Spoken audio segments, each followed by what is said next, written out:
Kita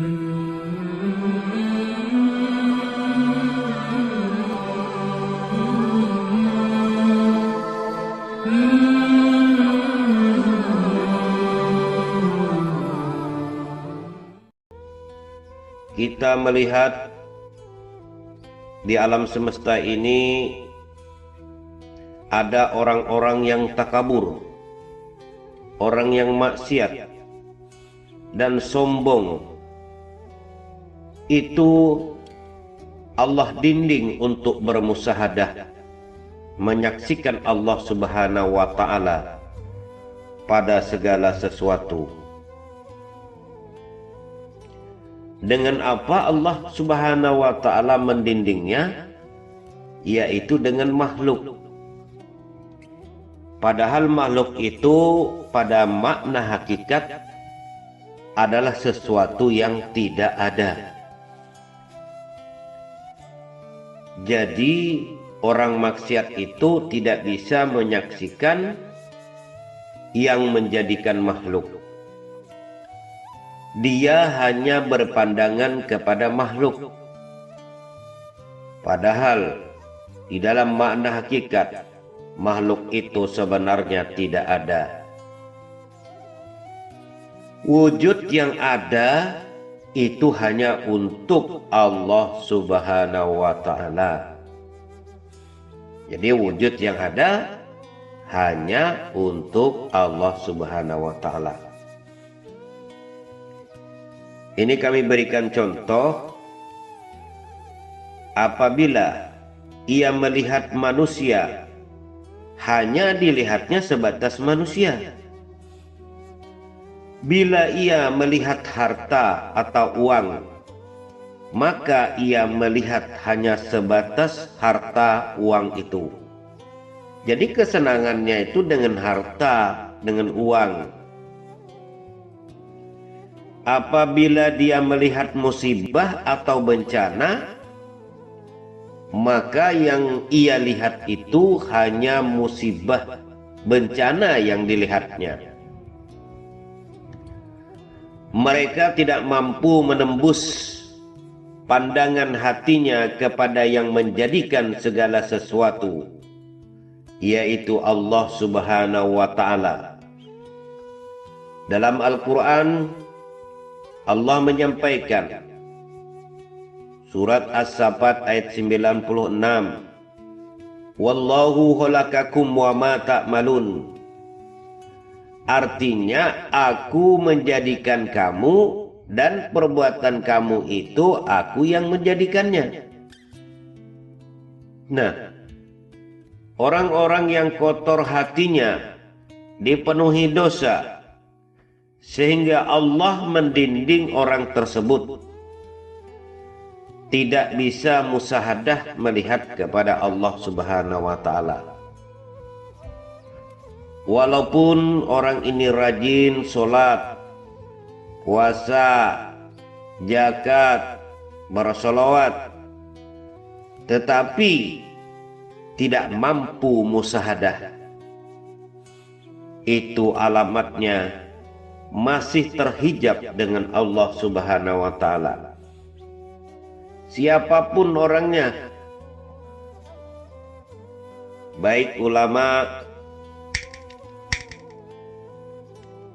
kiai, ustadz, petani, syekh, pedagang, apabila pandangan pendengarannya suka kepada orang yang memuji, maka itu keliru.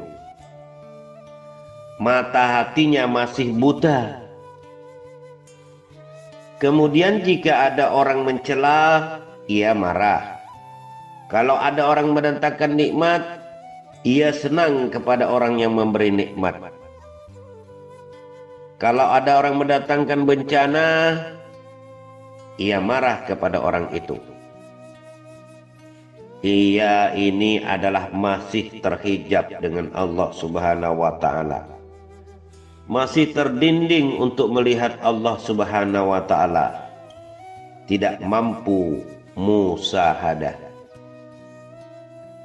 kita sebagai orang ma'rifatullah, ma'rifatur rasul, mampu musyahadah, yaitu orang-orang yang dikehendaki Allah Subhanahu wa Ta'ala. Kalau ia menerima pujian, maka pandangan hatinya kepada orang itu dianggap sebagai perantara. Hakikatnya itu adalah merupakan pujian dari Allah. Gembiranya bukan kepada orang yang memuji, tetapi gembiranya itu kepada Allah Subhanahu wa Ta'ala. Nah, ini adalah merupakan mata hati, pandangannya sudah tembus. Jadi tidak ada dinding dengan Allah, tidak ada jarak dengan Allah.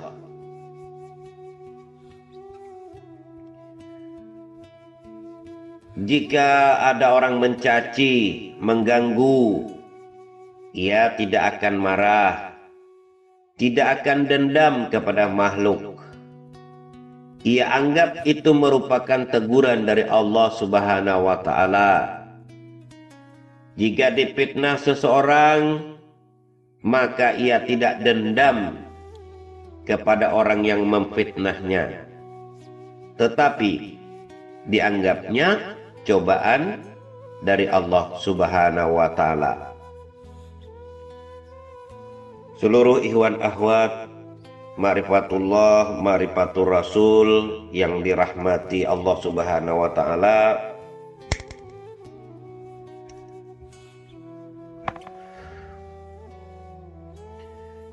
selama hati kita masih menyimpan dendam dan kemarahan kepada makhluk atau kepada saudara kita, itu menunjukkan bahwa mata hati kita masih buta, belum mampu musyahadah kepada Allah Subhanahu wa Ta'ala. Jadi janganlah ada dendam, ada kemarahan kepada semesta alam beserta isinya. Ini melalui hati. Kalau mulut bisa menegur, bisa memberikan saran, bisa memberikan petuah yang baik jika ada yang salah. Itu mulut. Kalau hati, karena pandangannya bukan kepada makhluk. Allah Subhanahu wa Ta'ala Maha Kuasa. Keesaan zatnya, sifatnya, asmanya, af'alnya meliputi semesta alam. Dan Allah Maha mengalahkan siapapun, karena ia menjadikan sesuatu yang tidak ada. Nah, yang tidak ada ini dijadikan Allah sebagai dinding antara dirimu dan Allah. Nah, jadi makhluk itu, alam semesta yang kita lihat setiap hari ini, pada hakikatnya itu tidak ada sebenarnya. Hanya dijadikan Allah Subhanahu wa Ta'ala. Jadi makhluk itu menjadi dinding atau hijab kepada orang ahli maksiat. Karena terlalu banyak dosa, pandangannya dihijab oleh Allah Subhanahu wa Ta'ala, sehingga ia tidak bisa ihsan. Padahal Nabi kita, Nabi Muhammad Rasulullah Sallallahu Alaihi Wasallam mengajarkan tentang ihsan. Ihsan itu melihat Allah.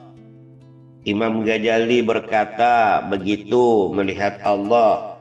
Sayyidina Ali juga, para aulia-aulia, para waliullah, itu mata hatinya mampu melihat Allah. Jadi dibuka oleh Allah hijabnya. Jadi ia bisa melihat. Nah, jangan pula ditanyakan begini, oh kok Pak Guru Nabi Musa nggak bisa melihat. Nah, Nabi itu, apalagi kita, di belakang ayat Nabi Musa itu pingsan. Nah, melihat gunung itu hancur apabila Allah bertajalli. Nah, hancur di dalam bahasa syariat itu kan berkeping-keping, masih ada kalau bahasa hancur itu.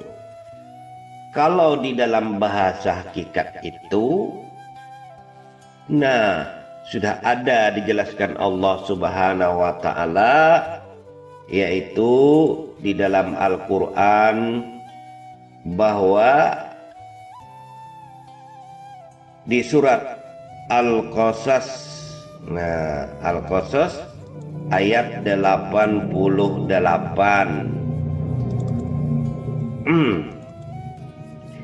Di situ mengatakan apa yang Allah katakan. Nah, ini beda tafsir ya. Jangan sampai nanti ditafsirkan secara syariat seperti kita mengaji dengan Pak Kiai, dengan Pak Ustadz yang tidak belajar hakikat makrifat. Kalau kita artikan seperti itu, nah, tidak akan ketemu sampai dunia kiamat ini.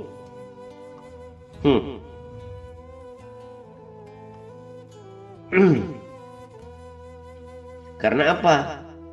Tafsir para wali-wali Allah, tafsir para aulia-aulia itu bacaannya sama. Surah di dalam Al-Quran itu cuma beda artinya. Bismillahirrahmanirrahim. Kullu syai'in halikun illa wajha. Nah, semua atau segala sesuatu itu binasa. Yaitu pengertian orang syariat itu hancur. Binasa itu masih ada barangnya, masih ada kepingannya itu. Atau orang itu binasa tadi hampir mati, tapi bendanya kelihatan gitu. Nah, di dalam makna hakikat, segala sesuatu itu binasa kecuali zatnya. Binasa itu fana, artinya di dalam makna hakikat yang disebut dengan fi'il mudhari'. Jadi binasa itu fana artinya. Fana sebelumnya, halikun, kemudian fana fil mustaqbal, fana masa yang akan datang. Fana fil hadlir arti masa sekarang. Nah, fana fil madli, fana masa yang telah lalu. Jadi fana itu artinya tidak ada. Ada di dalam kitab-kitab yang tasawuf yang lain itu, fana itu dengsanaknya saudaranya hapus, lenyap. Nah, kalau bahasa syariatnya itu hancur. Jadi kita menyebutnya fana, artinya tiada. Nah, di dalam bahasa dalam Nabi mengatakan mati, mutu anta qabla mutu. Berarti mati itu tidak ada artinya di dalam makna hakikat. Bukan mati, hilang nyawanya, kemudian dikubur. Nah, jadi berhati-hati kita kalau kita berdebat dengan orang syariat sesuai kajiannya di perkuliahan, sekolah di pondok, dia tidak mengaji ilmu hakikat, berbeda sudah kita ini. Jadi jangan sampai antara kita berselisih pendapat dikarenakan tidak memahami ilmu. Nah, itu. Jadi kita masing-masing ada yang mengartikan secara syariat, monggo silahkan. Kalau kami mengartikannya secara hakikat, karena ini adalah dari guru-guru kami di dalam ilmu hakikat. kullu syai'in halikun illa wajha. Segala sesuatu itu tidak ada. Yang ada itu hanya zatnya, yang ada itu hanya Allah Subhanahu wa ta'ala.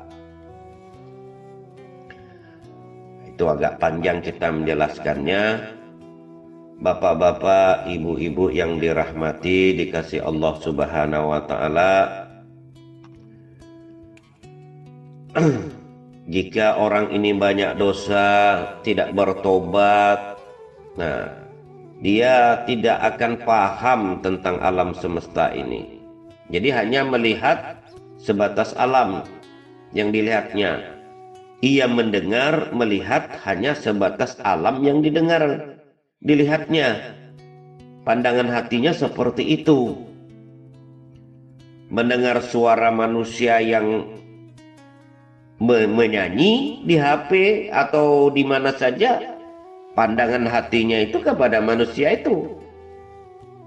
Mendengar suara burung, nah, pandangan hatinya kepada makhluk.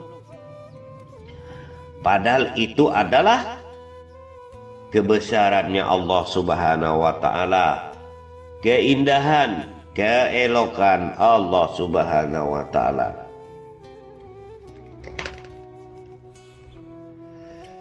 Makanya Allah mengingatkan kita di dalam Al-Quran, ini surah Al-A'raf ayat 179.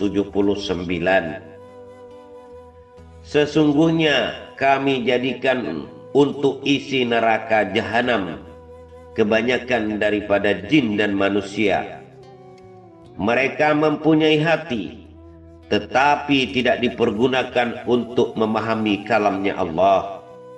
Dan mereka mempunyai mata, tidak dipergunakan untuk melihat kekuasaan, keagungannya Allah. Mereka mempunyai telinga, tidak dipergunakan untuk mendengar perkataan Allah Subhanahu wa ta'ala. Mereka itu seperti binatang ternak, bahkan mereka lebih sesat lagi. Mereka itulah orang-orang yang lalai. Inilah yang disampaikan Allah Subhanahu wa ta'ala, mengingatkan kita supaya kita bermusyahadah yang benar melalui mata hati kita, mengaji ilmu hakikat. Nah, Bapak dan Ibu, ikhwan akhwat marifatullah, marifatur Rasul yang kami muliakan, sebagai orang marifatullah, marifatur Rasul, apabila kita memandang segala sesuatu, langsung mata hati kita melihat sifat maujudnya Allah. Melihat Allah itu Ar-Rahman, Ar-Rahim, tidak menyalahkan sebab dan akibat. Hidupnya orang marifatullah, marifatur Rasul, tidak tergantung dengan sebab dan akibat. Gembiranya bukan dengan sebab akibat. Apabila dia sedih bukan karena sebab dan akibat. Tidak menyalahkan sebab dan akibat dalam segala sesuatu. Karena orang-orang marifatullah, marifatur Rasul, mata hatinya langsung memandang zat wajibal wujud, zat mutlak, laisa kamitslihi syai'un, zat yang maha sempurna. Harapan maupun doa guru mursyid kita agar kita semua, seluruh ikhwan marifatullah, marifatur Rasul, mengamalkan ilmu yang telah kita terima agar menjadi insan kamil mukamil, insan kamil yang sempurna. Amin. Allahumma amin. Demikian yang bisa kami sampaikan. Kurang lebihnya mohon maaf. Wallahu alam bissawab. Hanya Allah Subhanahu wa ta'ala yang lebih mengetahui kebenaran yang sesungguhnya. Wassalamualaikum warahmatullahi wabarakatuh.